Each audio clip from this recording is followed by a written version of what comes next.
चिराग के जीजा जी पहले यहाँ से जा चुके हैं, उनका कुछ कार्यकर्ता यहाँ पे रुके हुए हैं। इनके पास वैकेंसी खुला हुआ टिकट का, क्योंकि इनको कोई कैंडिडेट मिलता ही नहीं। इनको वोट देंगे देसी बेटी को, विदेशी को ना देंगे। देसी बेटी है, विदेशी दामाद है, उसको हम कभी वोट ना करेंगे। अब मल्लाह जिनके आ जाने से अब 100% यह बात सिक्योर हो गया कि अब महागठबंधन के उम्मीदवार का जीत होना तय है। इसके आने से बहुत लाभ हो सकता है, लाभ होगा।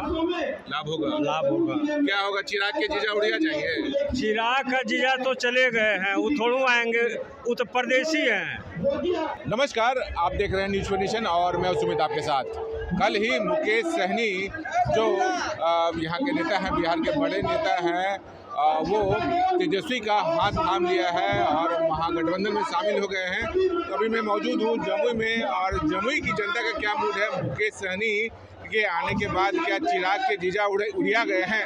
आइए यहाँ के लोगों से पूछते हैं। मुकेश सहनी राजद का दामन थाम लिया, राजद के साथ गठबंधन कर लिया है उन्होंने, तो क्या लग रहा है कि अब जमुई में चिराग के जीजा उड़िया जाएंगे? भगवान श्री रामचंद्र जी को जब जमुना पार होना था, गंगा पार होना था, तो सहनी, बेलदार, निषाद परिवार ही राम भगवान को गंगा पार करवाए थे। और आज अति पिछड़ा समाज मुकेश सहनी सन ऑफ मल्लाह जिनके आ जाने से अब 100% यह बात सिक्योर हो गया कि अब महागठबंधन के उम्मीदवार का जीत होना तय है। और खास करके जमुई लोकसभा क्षेत्र में बेलदार समाज का, बिंद समाज का, सहनी समाज का एक बहुत बड़ा मतदाता समूह है। यह विशेष कारण होगा कि अब महागठबंधन का उम्मीदवार यहाँ से सुरक्षित निर्वाचित होकर जाएंगे। क्या लग रहा है अब मुकेश सहनी से आने के बाद जो इंडिया गठबंधन है, यहाँ जो बिहार में अभी जो चुनाव होना है, उसमें कितना असर पड़ेगा? क्या लग रहा है? बहुत बड़ा असर है। आप सब देख रहे हैं कि थोड़ा समय के बाद भी निर्णय लिया गया, तो बड़ा निर्णय लिया गया। आदरणीय लालू प्रसाद यादव जी ने, आदरणीय तेजस्वी प्रसाद यादव जी उनको 3 सीट देने का काम किया, जो कि बड़ी संख्या है। तो बड़ी संख्या, स्वाभाविक रूप से बड़े नेताओं ने बहुत सोच समझ के निर्णय लिया है। और मुकेश सहनी जी से बहुत कुछ फर्क पड़ता है, अति पिछड़ा समाज है और बिहार में इसका बहुत बड़ा असर पड़ेगा। इसलिए इस बार का लोकसभा चुनाव में मुकेश सहनी जी के आने से महागठबंधन विकास के बहुत तेजी से उड़ान की तरफ आगे निकल चुका है। क्या लग रहा है मुकेश सहनी के आने के बाद जमुई में जो राजनीतिक समीकरण है, अब चिराग के जीजा उड़िया जाएंगे? चिराग के जीजा जी पहले यहाँ से जा चुके हैं, उनका कुछ कार्यकर्ता यहाँ पे रुके हुए हैं। इनके पास वैकेंसी खुला हुआ टिकट का, क्योंकि इनको कोई कैंडिडेट मिलता ही नहीं। कभी इनको दे दो, कभी उनको, उनका खानदान से ही मिलना चाहिए। अच्छा बोलिए, 10 साल में चिराग पास में यहाँ क्या किया? या कुछ भी नहीं किया। जहाँ पे आज जहाँ प्रधानमंत्री आए थे, उसके पहले मुख्यमंत्री जी भाषण दिए कि ये पुल हम ही बना है। वो पुल तो पहले धस चुका है, मगर कभी भी पुल का जिक्र हुआ आज तक? कौन सा यहाँ पे उद्योग लगा? कौन सी कंपनी चिराग पासवान लगाई है? सिर्फ हवाई हो रहा है। मुकेश सहनी के आने से क्या फर्क पड़ेगा? बहुत फर्क पड़ा है, काफ़ी फर्क पड़ा है। हम लोग जीत की और चल रहे हैं और 40 सीटें हम लोग पूरा बिहार में जीतेंगे इस बार। आप क्या कहिए? हम तो यही कहते हैं कि चिराग जी को मैंने बेला मंच पर भाषण नहीं देने दिया। श्रेयसी सिंह भाषण दिया, जैसे चिराग पासवान ने भाषण देना स्टार्ट किया, माइक उसको छीन लिया। मेरा नाम गिरी सिंह है।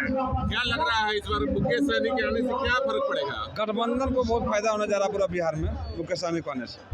तो सर जमुई में क्या होगा कि चिराग के जीजा रहेंगे या रचना रविदास? ना, वो चिराग जी के जीजा का बोलिए अभी तो समझा के यहाँ तो जा चुके हैं। समझा चुका है। क्या लग रहा है मुकेश सहनी के आने के बाद जमुई में जो चिराग के जीजा हैं उड़िया जाएंगे? ये टू जेड पार्टी है, अति पिछड़ा दलित सबको लेकर चलते हैं। राष्ट्रीय जनता दल, हाँ, वो तय है। वो चला गया अपना जीजा, इसलिए डर से पहले छोड़ दिया, अपना जीजा को भेज दिया। कोई फर्क पड़ने वाला ना है। मोदी तानाशाही को भगाना, लोकतंत्र को बचाना। लोकतंत्र हमारा अमर रहे, पार्टी आती रहेगी, जाती रहेगी, सत्ता आती रहेगी, जाती रहेगी, पर देश का जो है लोकतंत्र है अमर रहे, यही हम चाहते हैं। आप क्या कहिएगा चाचा? मुकेश सहनी है, बड़े नेता है, सन ऑफ मल्लाह कहा जाता है उनको, उनके आने से क्या फर्क पड़ेगा? उनसे आने से फर्क पड़ रहा है और उससे पहले भी यहाँ जो है सब लोग एकदम आकर्षित हैं कि तेजस्वी जी को हम लोग देख रहे हैं। तेजस्वी जी को, अर्चना जी को जिताएंगे, उसमें कोई शक नहीं है। भविष्य युवाओं का भविष्य। युवा है, आइए सामने आइए। क्या लग रहा है मुकेश सहनी जो है सन ऑफ मल्ला, यहाँ पे अच्छा वोट बैंक है जमुई लोकसभा क्षेत्र में, तो मुकेश सहनी के आने से क्या असर पड़ेगा? नेता किसी को नहीं मानते, बस रोजगार जो देगा नेता, 2.5 लाख रोजगार, उससे रोजगार देगा हम लोग को, स्वास्थ्य में बहाली। अच्छा, आप क्या कहिएगा चाचा, जान रहे हैं मुकेश सहनी को, जानते हैं? हाँ जान रहे हैं। वो सन ऑफ मल्ला कहा जाता है और जमुई लोकसभा क्षेत्र में अच्छा वोट बैंक है उनका। क्या लग रहा है कि उनके आने से क्या फर्क पड़ेगा? उसके आने से बहुत लाभ हो सकता है, लाभ होगा। क्या होगा? चिराग के जीजा उड़िया चाहिए? चिराग का जीजा तो चले गए हैं, वो थोड़ू आएंगे, वो तो परदेसी हैं। यहाँ का जो जमीनी का जमुई का बेटी है, हम लोग उसको वोट करने जा रहे हैं। और नरेंद्र मोदी तो सर हम लोग को लगभग 10 लाख बेरोजगार कर दिए हैं 2011 में जो है कांग्रेस सरकार है।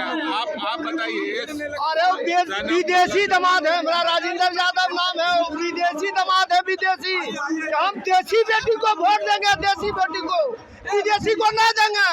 देसी बेटी है, विदेशी दामाद है, उसको हम कभी वोट नहीं करेंगे। अच्छा, मुकेश सहनी जो आए हैं उसको लेकर क्या होगा? बहुत बड़ा पुलिस है, ये जो तेजस्वी सरकार है हम लोग को बहुत बड़ा लाभ दिए हैं।